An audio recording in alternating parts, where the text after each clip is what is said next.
The first group of injured evacuees has left Gaza through the Rafah crossing into Egypt. The Egyptian government partially opened the border crossing to receive injured Palestinians in need of additional aid.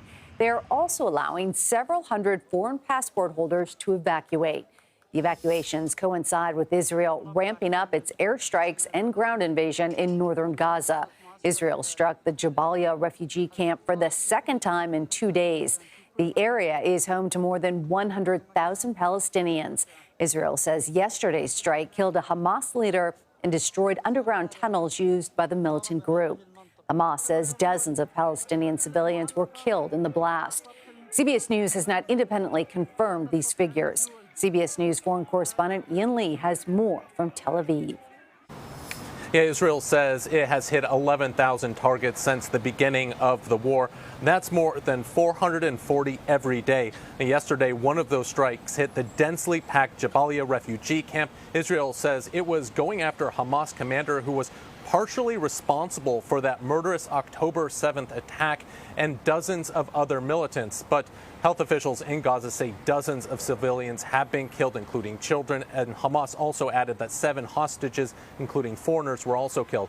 Now, this comes as for the first time, more than 80 injured Palestinians crossed into Egypt. They will receive treatment unavailable in Gaza. Now, up to 500 foreigners will also be able to leave the territory, including hundreds of Americans. This comes after strong negotiations, diplomatic efforts between Egypt, Qatar, and the United States. Yesterday, Egyptian officials said 83 aid trucks made it into Gaza. This is the most since the beginning of the war, but it's still short of what's needed. Meg? Ian Lee from Tel Aviv, thank you. We're starting to get a picture of how the process is unfolding at the Rafah crossing as the first wave of evacuees leaves Gaza. Rushdi Abualouf with our partners at the BBC is there. Yeah, I'm here since the morning. In the morning it was thousands of people, but then it turned out that a list was stuck on this wall saying that those people, about 500 people, the only people who are allowed to cross. In this hall, there is about 350 people, already 150 were transported in buses. No control, no passport control, no stamp, no electronic system here, all is down. Only a civilian Palestinian officer checking the passports and then allowing his name, checking the list and allowing them into the buses, and then from here straight away to the Egyptian side where they will have the proper check-in and passport control.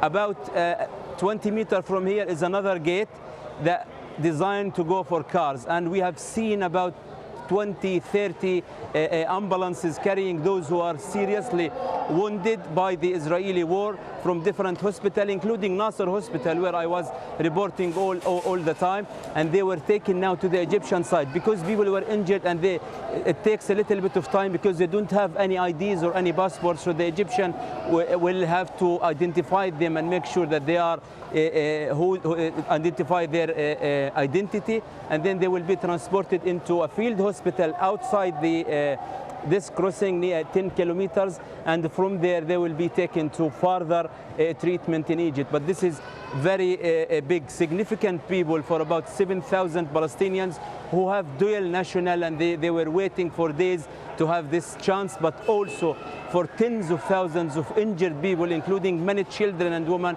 who are waiting for this gate to be open so they can be sent for medical treatment. Rushdi, thank you so much. Meanwhile, President Biden has not commented on the latest developments, but the White House says it is monitoring them. Meanwhile, the president is traveling today to Minnesota to discuss the economy. CBS News White House reporter Bo Erickson joins us now from Northfield, Minnesota. Bo, it's great to see you. How does the growing number of civilians killed in Gaza complicate the president's full-throttle support of Israel?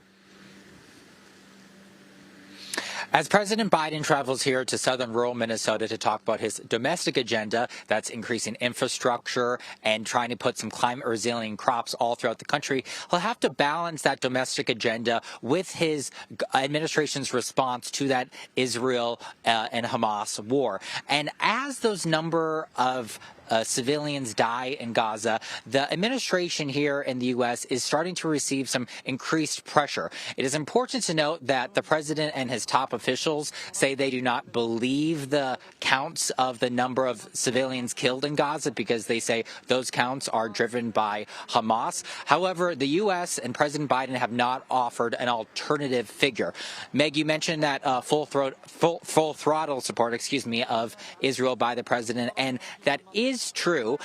Every time he has spoken with Prime Minister Netanyahu, he says that Israel does have the right to defend itself. However, there is starting to be some distance between the Biden administration and the Israeli government just in the last few days, because top officials are now saying that the questions everyone is asking about the Israeli military operations, the answers have to come from Israel, and they will also have to answer to the effectiveness of their execution.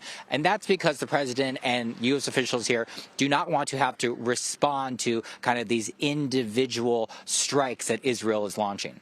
Bo, I know you've been talking with university students to get their reaction ahead of President Biden's arrival.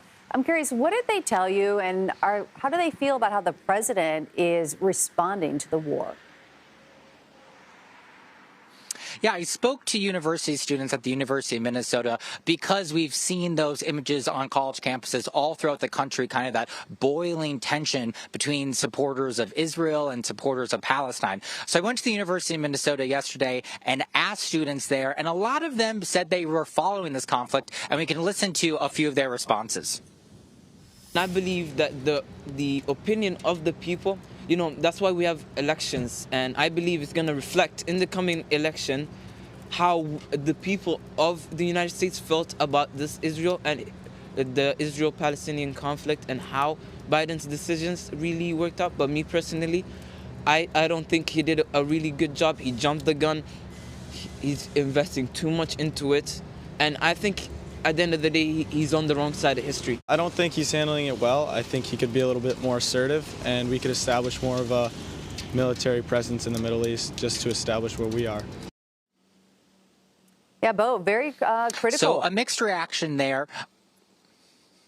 Yes, very critical. A lot of the students that I spoke with said that President Biden should be doing more for the people of Gaza and wish that he put a little bit more pressure on the Israeli government. One interesting point that I'll end with, though, Meg, is that when I was talking with students, some of them said privately that they do support the Israeli government and the U.S.'s support of the Israeli government. However, students did not want to say so publicly because they were concerned of their support, how it would be perceived by their peers. So maybe tells us some about those tensions still remaining on college campuses. Yeah, it is definitely tense. I was just at Cornell University on Monday reporting on the violent threats against the Jewish Living Center there, so I can relate with that.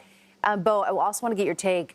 We know the president is heading to Minnesota as part of his administration's Investing in Rural America event series. Tell us a little bit more about that and what he's expected to discuss today. So the president is on his way to Minnesota right now, and I will note just a little political moment here that his primary challenger, his new primary challenger, Rep. Dean Phillips, his district is right next to this district. The White House says there is no connection there from the primary challenge to the event today at the White House. So they are moving forward with this official event today. The Biden administration is announcing about $5 billion for increases to agricultural crops, specifically ones that sequester carbon, and they're also announcing about $1 billion for infrastructure and high-speed internet in about 8 states. Meg? All right, Bo Erickson reporting from a very chilly Minnesota. Thank you. Thanks.